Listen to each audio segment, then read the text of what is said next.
Most of us think we're pretty familiar with the creation story from the book of Genesis, the 7 days, Adam and Eve, the whole thing. But what if I told you that the source text doesn't give us just one story? It actually presents two very distinct, very different accounts, right at the very beginning. So let's take a closer look at this fascinating structure. So, this is the central puzzle we're going to explore. Why are there two different creation stories sitting side by side right at the start of the book? What makes each one so unique? And what can we learn by looking at them separately and then, seeing how they fit together? Okay, first up, let's tackle the account in Genesis chapter 1. This is the one that probably feels most familiar. It's this grand, poetic, and incredibly structured story that unfolds over a perfect 7-day week. You can almost think of it as the view from 30,000 feet. And this timeline really shows you the sheer orderliness of it all. It's so logical. It starts with this formless void, and then, step by step, it builds a perfectly structured cosmos.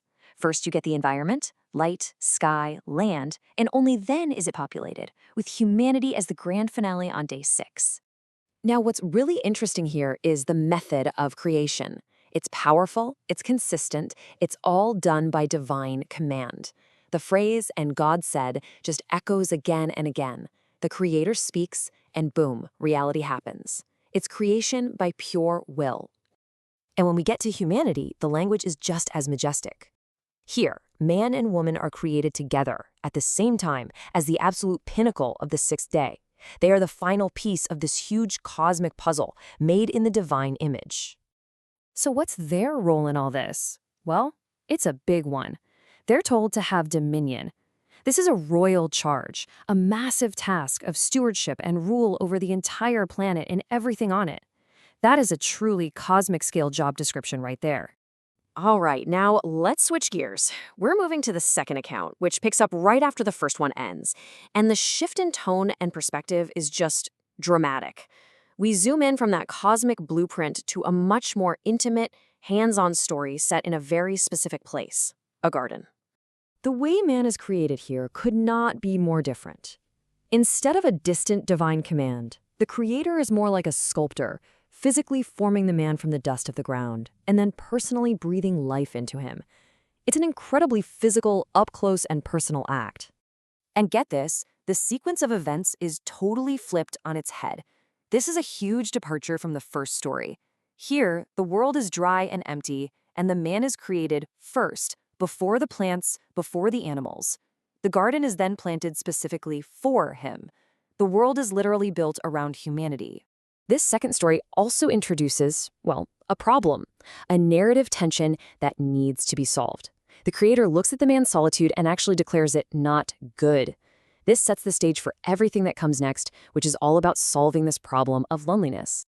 Man is also a much more active participant in this version. The Creator forms the animals, sure, but then brings them to Adam, and it's Adam's job to give them their names. He's establishing a relationship with them, bringing his own sense of order. He's a partner in this process. And here is where the story's problem finally gets solved.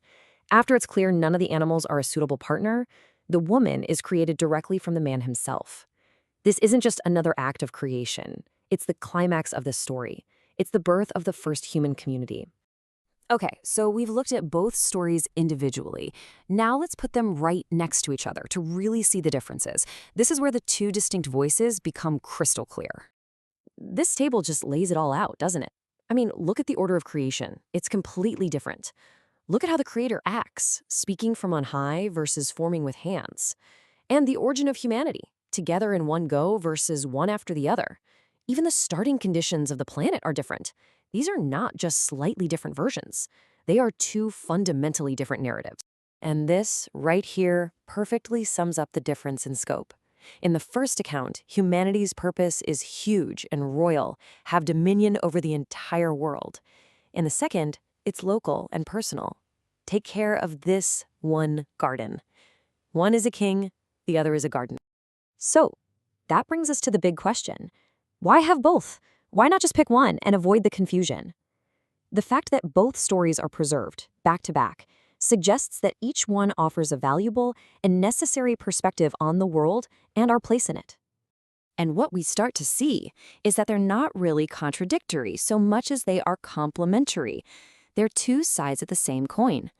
The first story gives us the big picture, the cosmos, our place within it, and a powerful, transcendent creator.